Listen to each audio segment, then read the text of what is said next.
Assalamualaikum and very good morning to all of you. It is a pleasure to host this webinar. My name is Hisham. On behalf of the IEEE UTHM student branch and IEEE PES, I would like to welcome all of you to this event. I hope everyone is in excellent condition, and we are delighted and honored to host the IEEE PES webinar on role of smart grid in facilitating the integration of renewable. Also, this webinar is supported by IEEE, IEEE PES, IEEE Malaysia section, IEEE PES Malaysia chapter, and UTHM. IEEE Power, Energy and Society provides the world's largest forum for sharing the latest in technological developments in electric power industry. IEEE PES Malaysia standards that guide the development and construction of equipment and system. Also, this society educates members of the industry and the general public. The scope of the society embraces research, development, and education in across all fields in power and energy. Okay, first, I would like to present our honorable speaker, Professor Saifur Rahman. Professor Saifur is the director of Virginia Tech Advanced Research Institute in Virginia Tech, USA. He is the past president of the IEEE Power and Energy Society in 2018 and 2019. He received his Bachelor of Electrical Engineering from Bangladesh University of Engineering and Technological in 1968. Then he continued his master at Stony Brook University in 1974 before pursuing his PhD study at Virginia Tech in 1975. Without any delay, I welcome to you Professor Saifur Rahman. Prof. Thank you, Sean. Thank you very much. Welcome. So can you see my screen? No. Not yet. Not yet. Okay. Okay. So you have to give me the sharing privilege. Sure.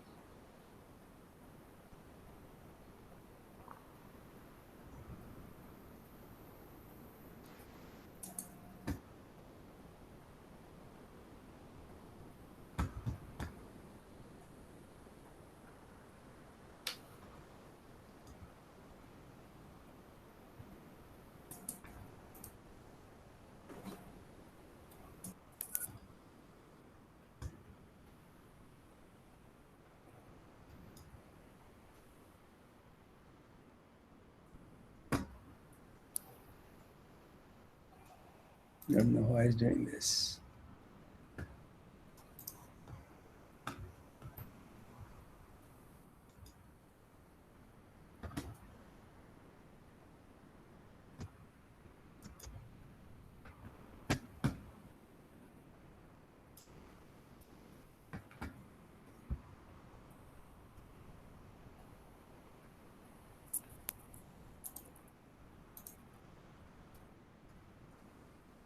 I had this problem before with Google. I don't know why this does it. And I'll keep trying one more time.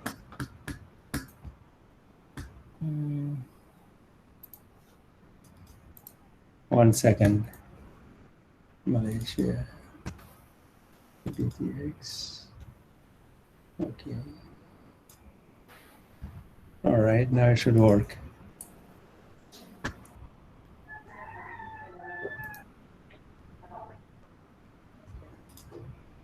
Hello, good morning, sir. Morning. One second.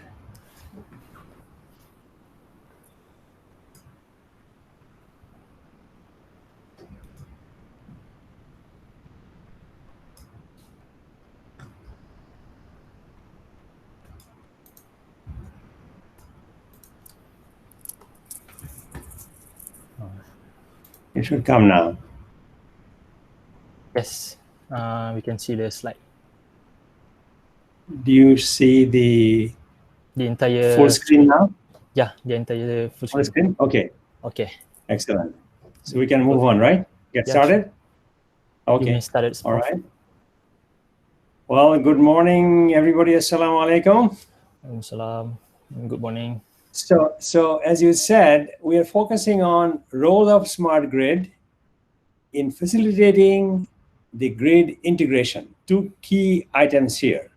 One is smart grid and how smart grid can help bringing renewables into the grid. That's the focus. Two things, smart grid and renewables. So let's move on to smart grid first.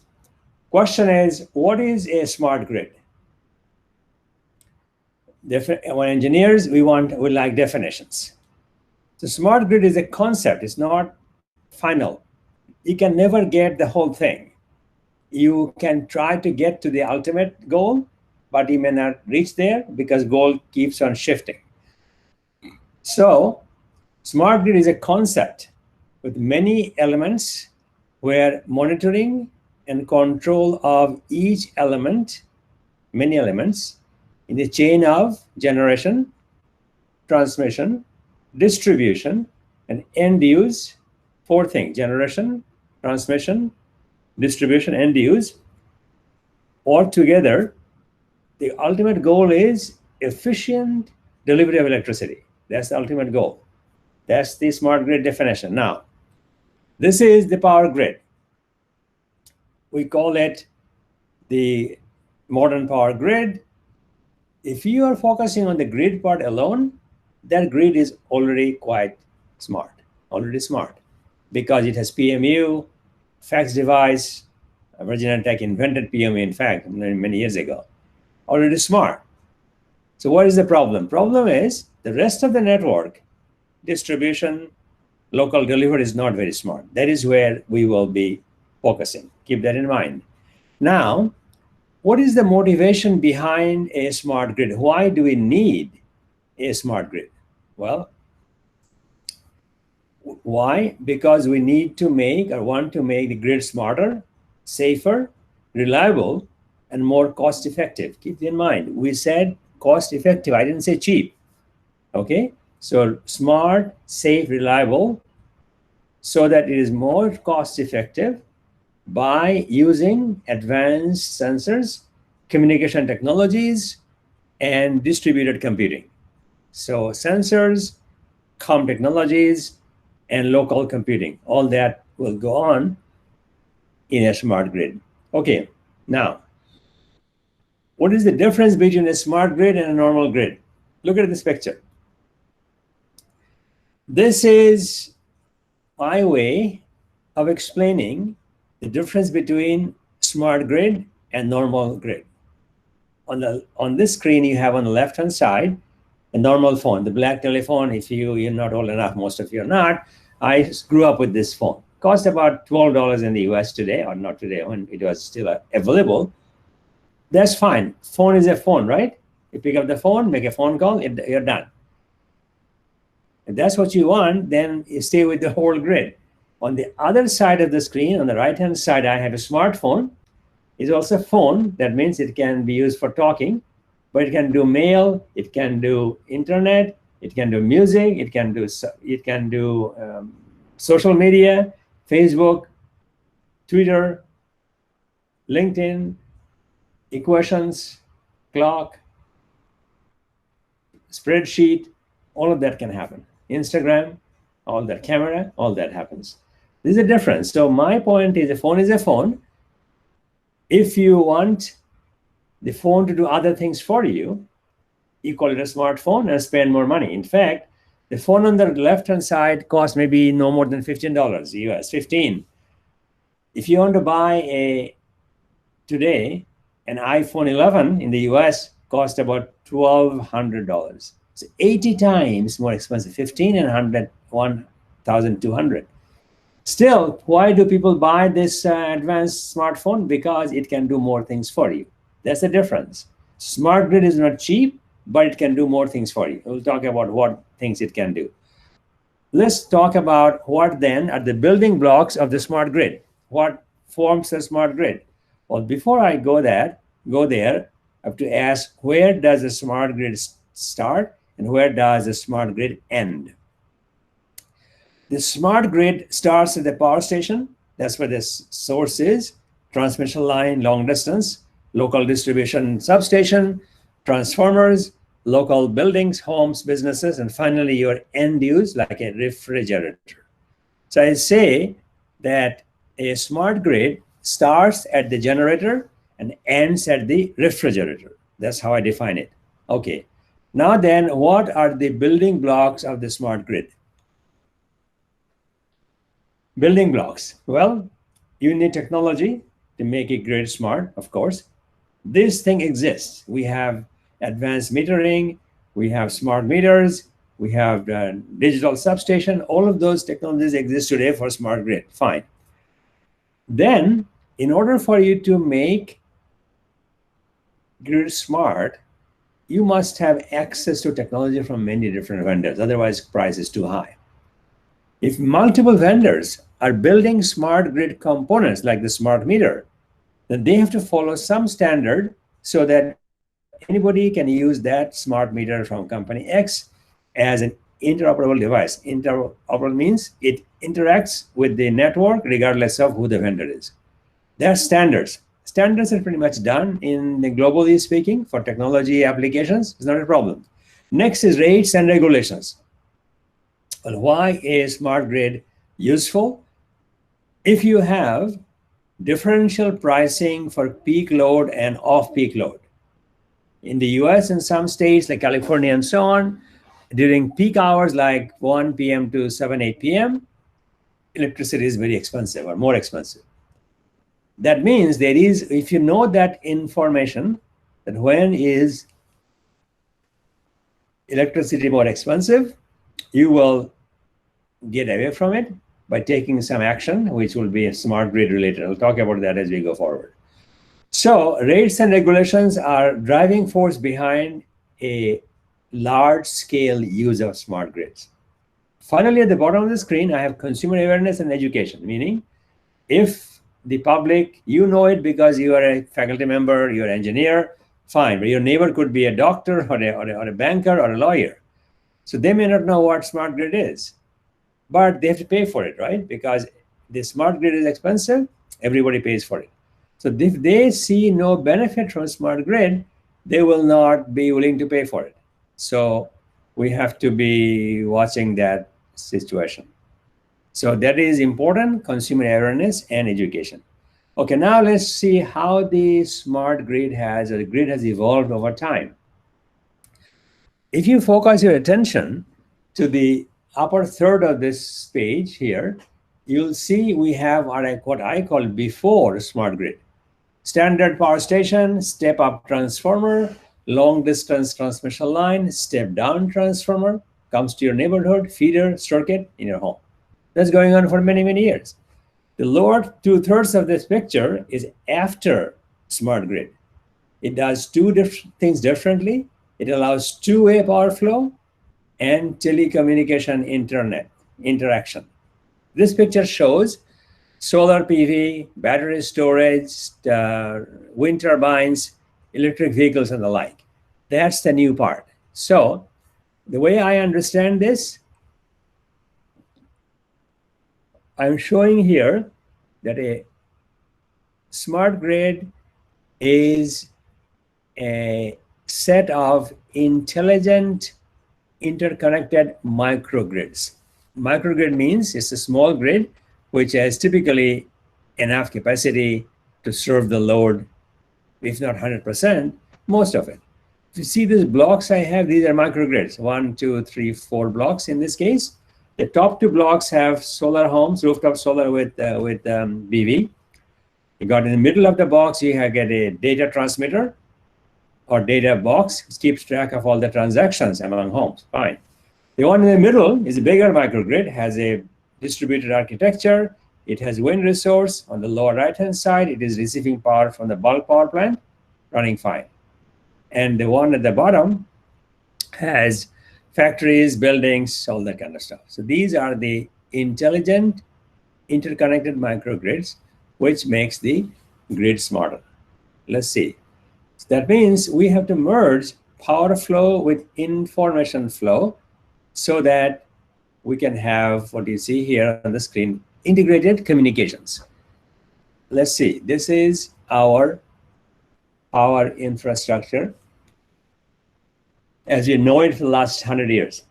Power station, step-up transformer, long-distance transmission lines, receiving substation, local gas turbine, local feeder, local circuit, microturbine maybe, fuel cell maybe, commercial building, factory, all of that is known. We know this. What is new, we are superimposing an information infrastructure on this power infrastructure. You'll also notice the information infrastructure is such, arrows go both ways, up and down. That means you are not only getting information from the building you are working on, you're sending information to the building as well. So what happens is I, as a homeowner, should be able to ping the network and see what is the price of electricity now, as an example. Two-way communication. That's smart grid part of it. Now let's see the electric utility part of it. This is the situation today. I say changing landscape for the electric utility. You got rooftop solar, wind turbine, electric vehicle, all these things are new. Well, what then are the issues with distributed generation? Well, we know wind and solar are distributed, but they're intermittent, right? Wind can stop, sunshine can stop for a minute or so. At the same time, even the hydro is renewable, it is space limited. You cannot have hydro in downtown, for example. So the summary is resource is free, but not always usable. That's the characteristics you got to deal with. Let's start with wind energy first. Wind energy example here, northwestern US, Bonneville Power Administration data, month of January. It's a winter data I'm showing. I'm looking at the load, which is the blue curve, and the supply wind turbine, which is the red brownish curve. You see, typically in the US, for winter time, we have dual peak. Like you see about 7 o'clock in the morning, people get up, start working, cooking, kitchen, all that. And then again about 7, 8 o'clock at night when they come home and get ready for dinner. That's typical. Example is here, the average January data you see here is peaking during off-peak hours, not on-peak hours. That means the wind power in January is not as valuable as some other time of the year. Okay, let's look at the next one. Here I'm looking at the springtime, still 2 peaks. The wind turbine output is very different. You can see here, no relationship with what you have seen before. It is high during nighttime, demand is low. When the demand is high about 7, 8 p.m., wind output is low. That's the challenge. That's for April. If you look at July, summertime, again in the US, the summer peak load, summer load shape is very flat, long, horizontal, almost horizontal load shape. So that's the blue one you see here. It is month of July. Then you have value of sunshine, solar radiation. How is it impacting the Bonneville power load? Well, not much, because high peak and lowest wind supply. That was summer. Let's look at fall or autumn, October. Same problem.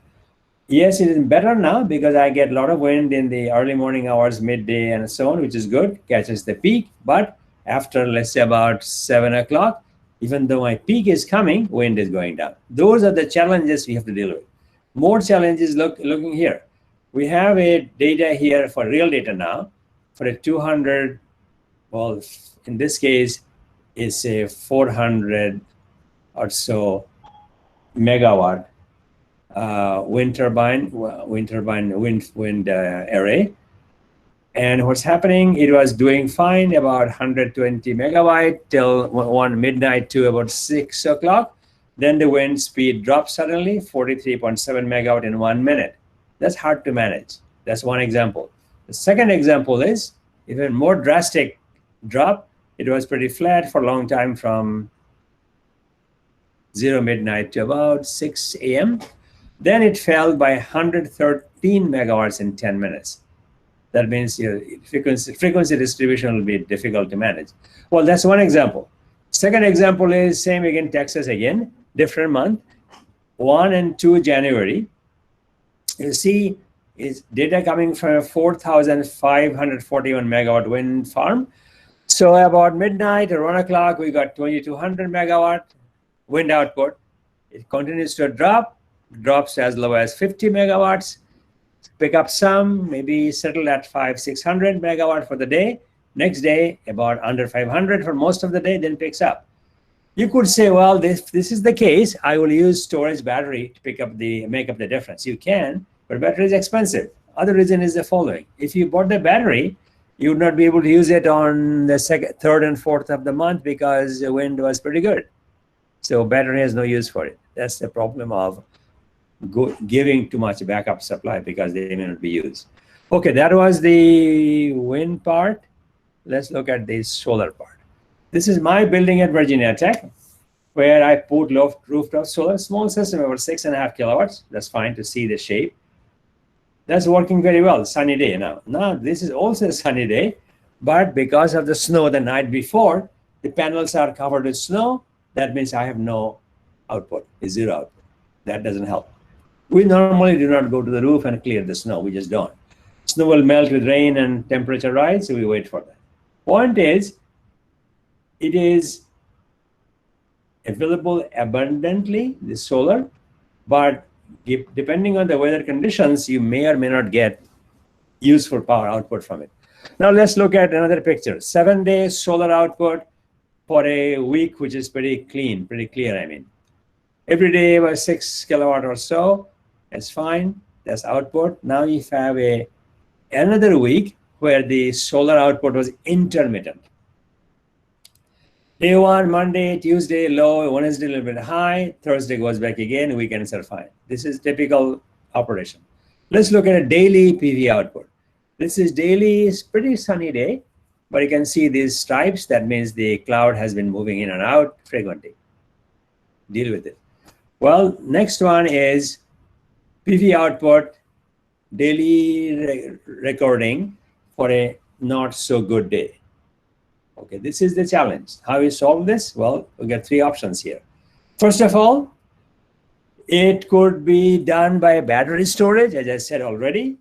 You may have pump storage, where you pump water to an upper reservoir during the daytime, and then let the water flow through a penstock into the dam and produce electricity. The technology is not new, but application is limited.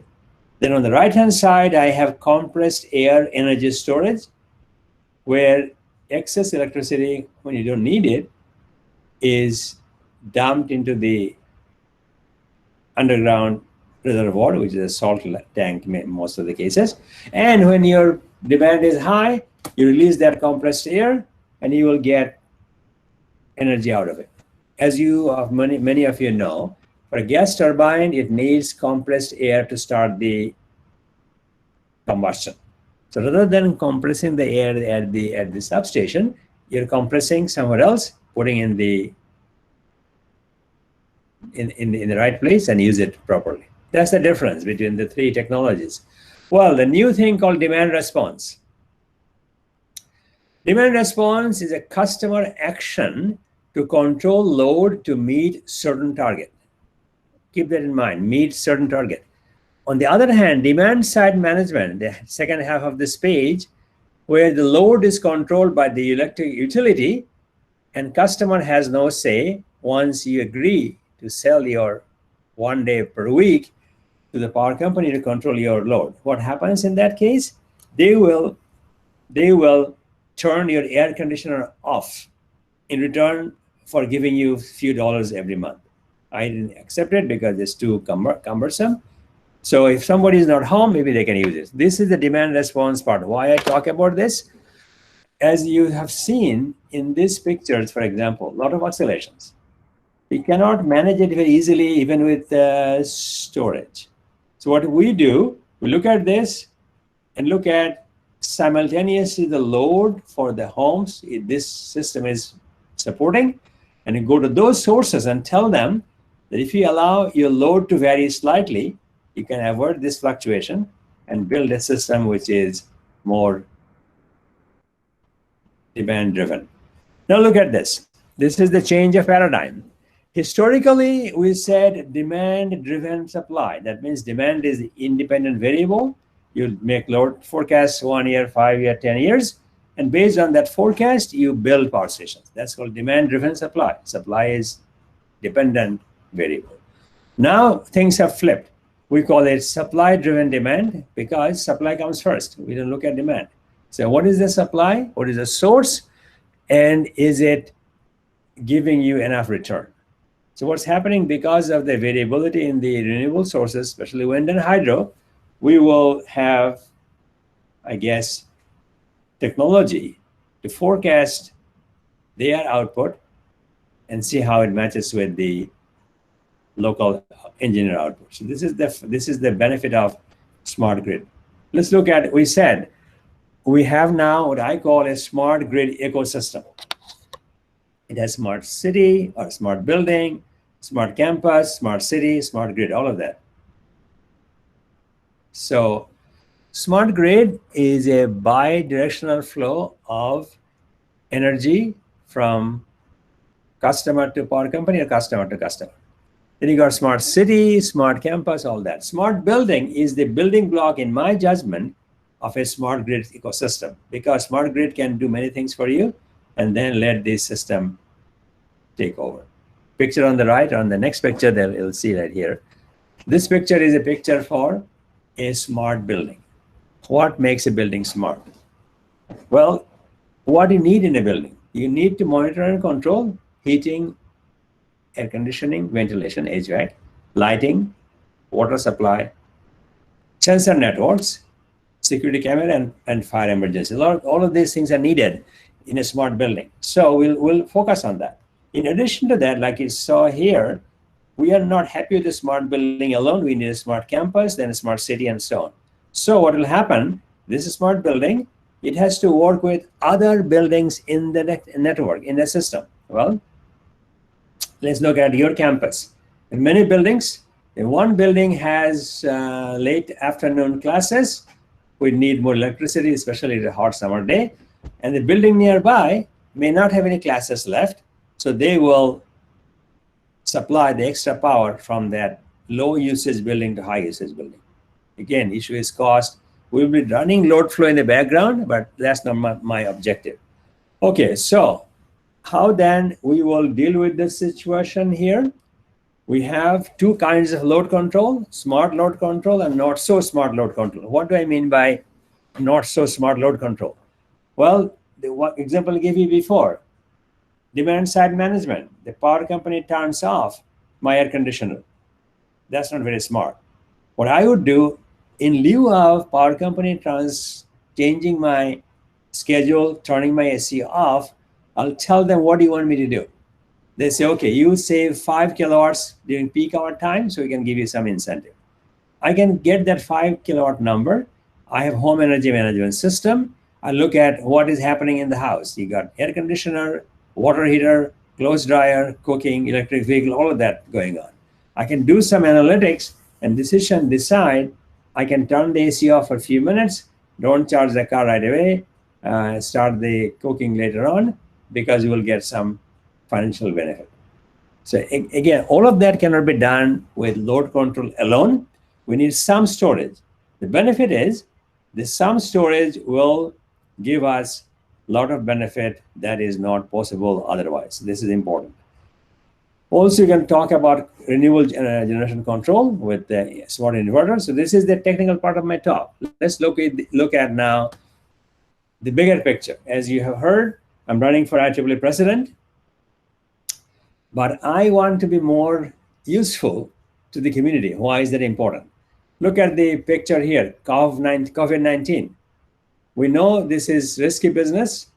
Therefore, we need cooperation, collaboration, and community spirit to work together as IEEE body to make sense. For that to happen, we have to make IEEE broader so that IEEE can bring many kinds of people, engineers, technologists, scientists, social scientists in our work, so that we can work together. And then look at the requirement. We need more participation from volunteers globally in IEEE governance, meaning people from Malaysia, Singapore, Thailand, Korea, Japan, Australia, all have to pitch in, number one, and be available to globally manage the volunteer work. So I hope with that, we will be having a more homogeneous community. So other thing I have noticed, I travel a lot. I know the number of people in the US who are IEEE senior members, fellows. That number is very small in Malaysia, Indonesia, even smaller, China smaller, and so on and so forth. India smaller than US average. So if I become president, I would do some committee establishment which would encourage IEEE senior member applications and be more successful. By the way, we from PES, Power and Energy Society, have a group who is helping writers of fellow nominations to make the nomination better. So if I become president, I'll make that a IEEE-wide activity. So you'll see, in fact, I told the guys in my lab today, this morning, I give another talk like this, and there are a lot of questions. So I told them that study it, see what works, and then keep the news to yourself, and then release to the world all at the same time. So that's the fellow situation. So I think I'm done. Again, that's my email address. I know some of you will not have time to ask all the questions you want to ask. So here is my email address, s.rahman@IEEE.org. Please, if you are not happy with the answers today or didn't get the answer yet you are looking for, please send me an email. I'll be happy to answer. I'm also on Facebook, LinkedIn, Twitter, and YouTube. And also, I am showing you here my screen, www.srahman.org. That's my screen picture, which some of you have seen that before, but many have not. So anyways, this is where I'm going to stop, and I would end my slideshow, and then you will be able to pick up and arrange questions, please.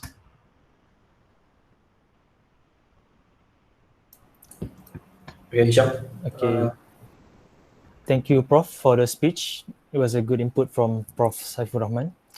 Okay, I think we have been clarified about various issues and challenge in renewable energy integration. I would like to open to the floor if you have any question regarding to the topic, and please switch on your mic, state your name and affiliation, and ask Prof. Saifur right away. Any of you have a question, just directly ask to the Prof. Saifur.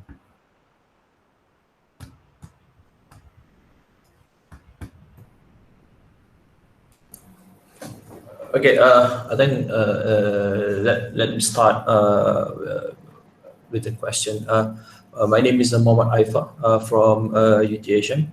So, Prof, I think I would like to ask you on your opinions on what is the easiest renewable energy sources that a grid could handle. Because I mean, it's not, for example, the resources itself is not,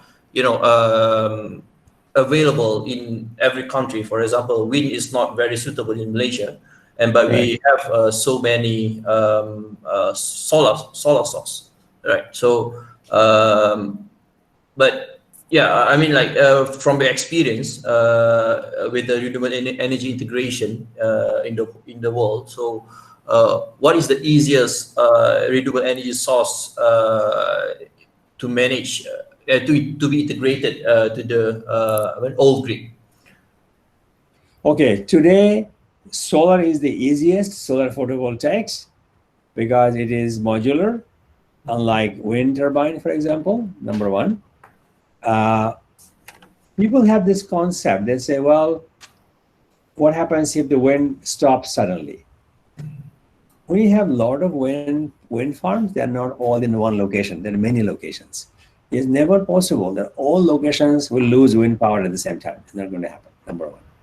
Number two, you see in our case here, we have wind from many sources.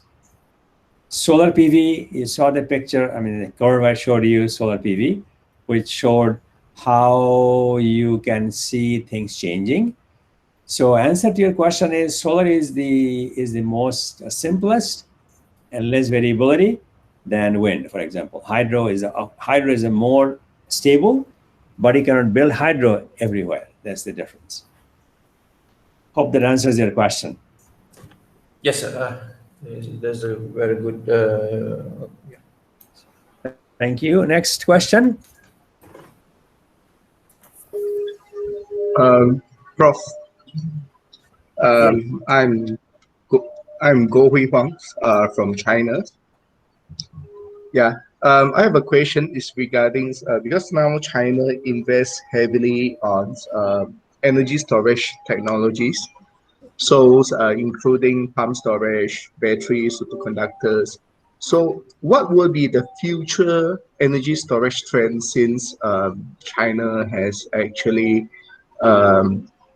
experiments all kinds of energy storage technologies? So, what will, in your opinions, what will be the future energy storage trends that will become dominant within this area? Well, you mentioned multiple storage possibilities.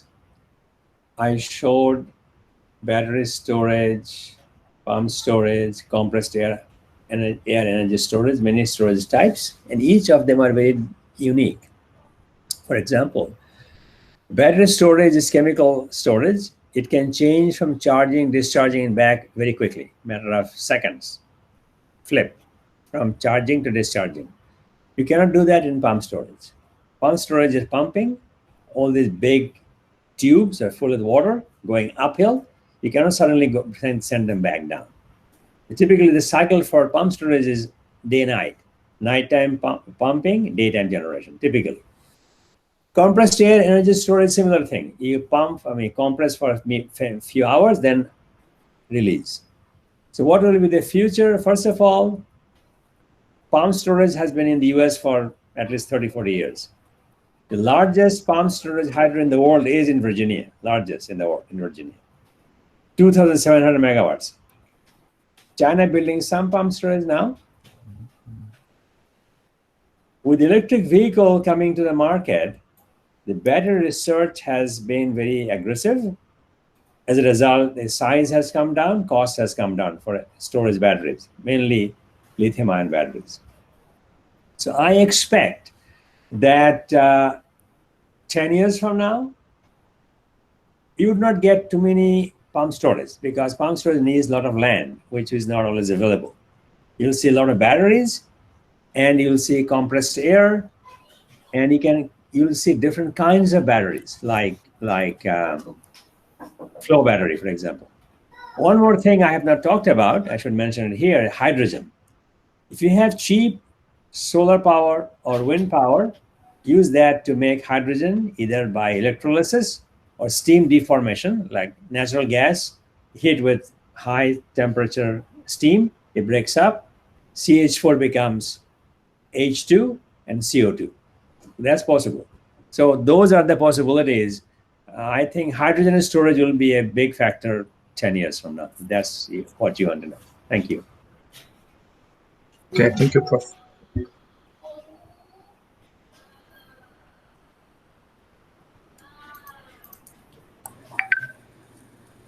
Okay, anybody else?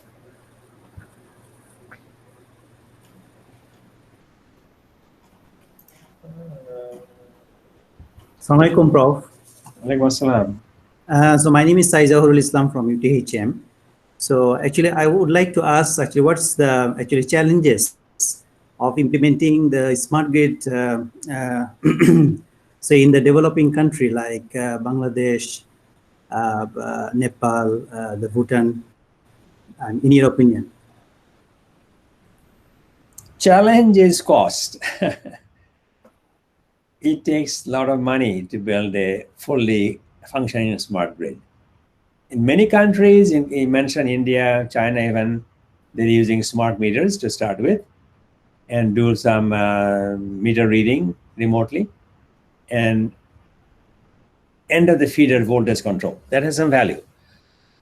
So as things become less and less expensive, you'll see more applications. What I'd like to see, not the smart meter, like digital substation, better control, so that you can, all these countries you mentioned, the serious problem they have is loss of power. Power fails for many reasons.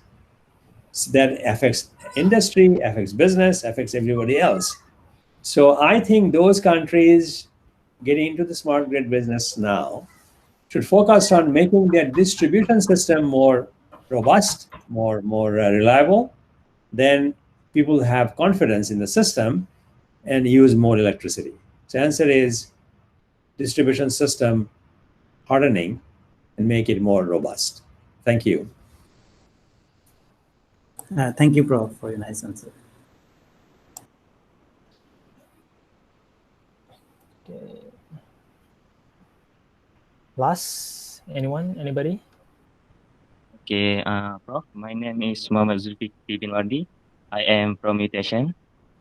I want to ask your opinion. Is it enough if we just do the simulation to prove the efficiency of the sources, such as solar energy, or we need to do it in a real life, in a small scale?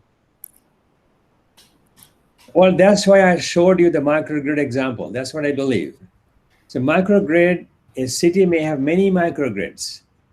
And what is a microgrid? It is a subset of the grid where you have enough local generation and enough load control opportunities so that if the grid support fails, you can maintain the grid functionality without shutting things down. So you're right. This is how things will progress, that we will be able to design things. Once the microgrid is established, we can expand it and serve more loads. The answer is it will be microgrid-based development. Thank you for your... Can I have another question, Hisham? Sure. So, Prof, I remember that when my time in Virginia Tech, there's a lot of I'm very amazed with the first version of the PMU that was invented back in Virginia Tech. So, how do you actually bring those inventions out to the to apply it to the actual system? I mean, like the process on how you bring the invention to the industry, the application of it in industry. A very good point. I think example, Tenaga, TNB in Malaysia. They have been installing many PMUs now. So they can monitor real time the voltage frequency, the phase angle changes in real time. So the inventions will happen in different countries, but with, I guess, knowledge of the system, value that you can get from the system, you'll be able to slowly deploy them. Like India, for example, has deployed many hundreds of PMUs in the last 2-3 years because they have a national grid, which is all synchronized.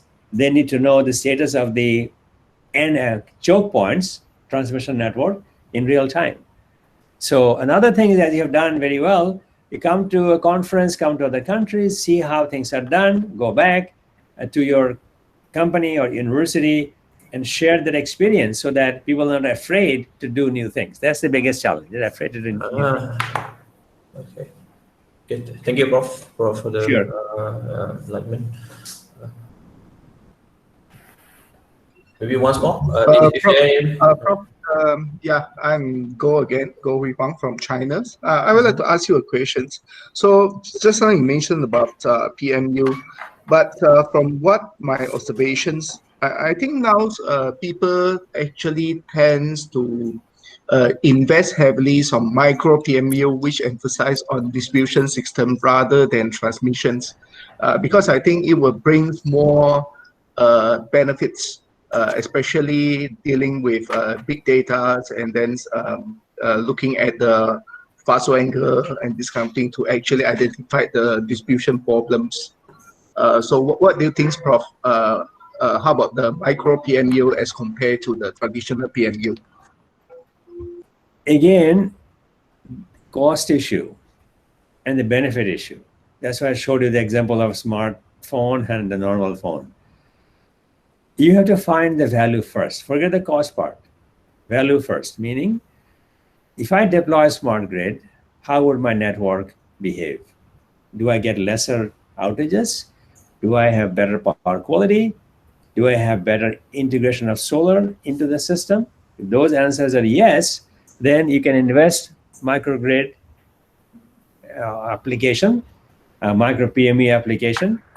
Which way things will go depends on the country and how much you value loss of power. If the power loss is very expensive to the industry and the government will find monies to make these measurements done right, so you can avoid and isolate these folks. So answer is yes, micro PME will happen. How long, how fast? Nobody knows. But it is demand driven, so it will happen different scale in different countries. Okay, thank you, Prof. Thank you. Okay. Any other questions?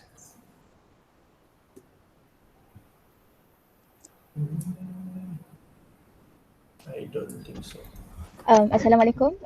Good morning, Prof. From. Yes. Sorry. Can you guys hear me? Yes, I can hear you. Yes. Okay. Okay. I want to ask for your opinions. If I want to study about the working principle of protection for my microgrid system, is it okay if I want to study the conditions between non-islanding and islanding mode based on, and I would like to represent my main grid only for like by using a three-phase power supply? Is it relevant for me to do that? If you have a microgrid, the reason for microgrid primarily is giving you more reliable supply. You're not depending 100% on the grid supply. That's how in the US is becoming popular now. 2012, the big storm in New York area, Hurricane Sandy or Superstorm Sandy, that knocked out New York City, which is unthinkable. New York City, one of the biggest cities in the world, very rich place, a lot of Wall Street, lot of finances. They were lost for a few days. Then they decided they cannot depend on the power company's supply alone. Parts of New York City, other part of the state are building microgrids. Now, what is a microgrid? You are, like you said, you can be off-grid, on-grid, standalone operation. So if you are seeing grid supply is unreliable, grid supply is unstable, then you get off the grid. But you must have enough local supply and some demand control, by the way, not only supply, demand control, to supply critical load so that you are able to do critical load, not the whole system falling apart. So how much critical load you can supply in the US market when they design microgrids, they supply about 80% of the capacity. They don't supply 100% because last 20% gets very expensive to do that. So they will say, okay, I can give 80%. Other 20% I could not give, I'll manage by load control. I showed you air conditioner control or other controls so that voltage control, changing the light intensity control to get the other 20%. Oh, okay. Thank you so much. Yes. Okay. All right. If you have a question in the future and would like to ask Prof. Saifur. Can I have one question? Okay, one last question. Yeah, hi Prof. I'm Gan from UTHM. You came to my university before, back I think 2003, something like that. Okay, my question is in relation to microgrid that the previous lady have asked. So what's your opinion on the concept of network microgrid? So of which, a few, smaller microgrid, they are kind of interconnected together. So in case of like emergency of or some event of outages, they can support each other. So do you think this will be the future of the power systems? Thank you. I think so, because microgrid is interconnected. What does it mean? This means every microgrid has some backup power and some ability to control, reduce their load. Between those two, they can manage the load if they lose the grid supply. Now imagine, I have pictures I showed you before. Imagine a city has been broken up into 20 microgrids. So each microgrid is able to serve 80% of their load, not 100%. However, the load is a variable thing. The microgrid next door to me, maybe they have a school is out in the afternoon, their capacity of extra power is higher than my capacity. So if I have interconnected microgrid, they can help me out when I need it and vice versa. So that will be the case going forward. Now, if you talk about all interconnected microgrids, that's become a grid, right? But you have to be able to isolate, able to supply locally, distributed generation, and see what happens. I wrote a paper 15 years ago now. Microgrid word was not there at the time. Nobody knew what a microgrid was. I call it intelligent, distributed, autonomous power system. What does it mean? If the grid fails, the city dissolves into smaller units. I call distributed systems, which is now called microgrid. And each of those smaller systems, microgrids, can function, but not 100%. So yes, they have to be interconnected, but they must be designed to serve their load, most of it, with the help of demand control. Hope that helps. Okay, thank you. Yeah, thanks for opinions. Okay. Any other question? Assalamualaikum. Walaikum assalam. I am Qusay from Iraq. I have two questions. First one about the cost. I am from Middle East. As you know, the Middle East have rich with oil and natural gas. It's worth to change to the renewable energy. The first question. The second question is about the dangers of the cyber attack. As we know, the renewable energy have one technology, so it can be many dangers on the one technology. It is safe if you go into the renewable energy. And thank you. Well, renewable energy, I know Saudi Arabia is pushing very hard on solar right now. Iraq, I do not know. UAE pushing a lot of heavily on solar. Egypt is building the world's largest solar plant, in Egypt. Morocco has a lot of wind project as well as solar. So it's happening in Middle East as well. Now, I'll come to cybersecurity in a second. We have two technologies. Yes, many different companies make solar panels, but same technology, nothing new, same technology. Wind turbine, same technology, different ways, different companies make it. But philosophically, basic design is exactly the same. So you have oil and gas, which is fine.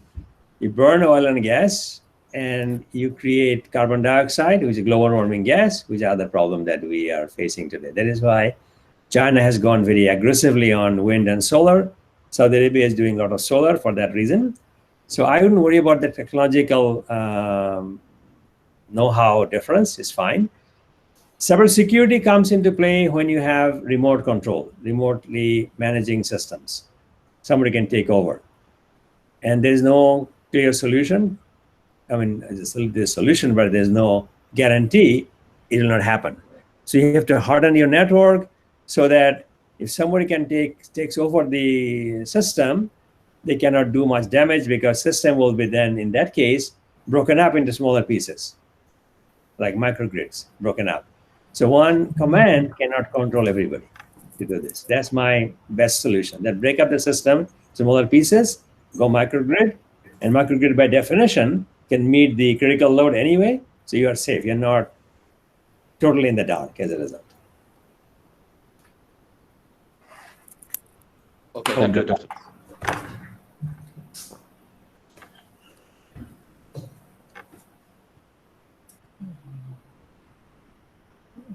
Any more questions?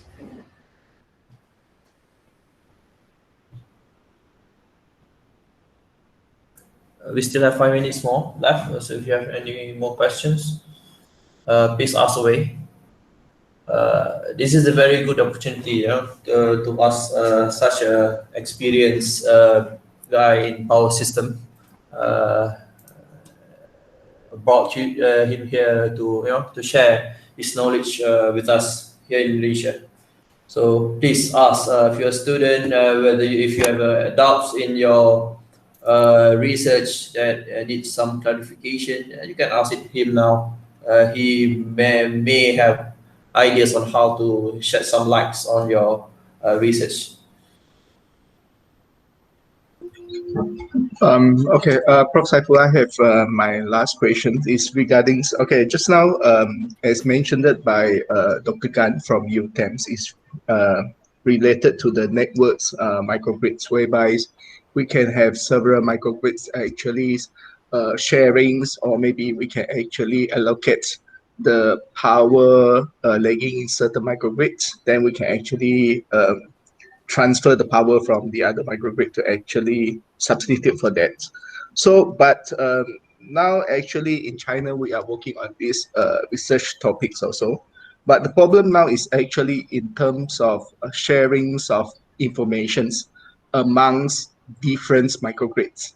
Because actually we're facing problem, especially when we try to actually obtain the informations from the other microgrids in order for us to have more effective power allocations during some power shortage. So how do we actually solve this kind of data sharing problems? Well, this is a good, I have another research project, I haven't talked about that here, called transactive energy, where we sell and buy among neighbors, and we're using blockchain technology, to keep track of transactions, because blockchain is a technology which can keep track of large amount of transactions without anybody able to change some numbers after the fact. So I would recommend you look at blockchain technology keywords, blockchain technology and transactive energy. A lot of work has been done on transactive energy by US national labs, which has many publications, and that will be useful for you to learn and see how they are managing it. But this issue has been raised and has been addressed by interconnected microgrid and transactive energy inside a microgrid. I hope that helps. Okay, thank you very much. Thank you, Prof. Yeah. Okay, I think Hisham, we can conclude the session. Okay, if no more question from the participant, we would like to end this webinar. I wish to express my gratitude to all participants for your full cooperation to this webinar. And I also would like to take this opportunity to thank to the UTHM, Faculty Electrical and Electronic Engineering, especially to Dr. Muhammad Aifah, and Associate Professor Dr. Nafarizal Nayan, Counselor of IEEE UTHM Student Branch, who are supervising and allowing us to conduct this webinar. Following this webinar, we will send the copy of presentation slide and link to recorded webinar to all participants. As for the IEEE member, we will send e-certificate on top of the slide and the video. In case any of you have question regarding this webinar, please do inform us. And thank you again for your participation, and have a good day. Thank you, Prof. Thank you, Prof. Thank you. Assalamualaikum. Salam. Yeah, Thank you. Bye-bye. Bye.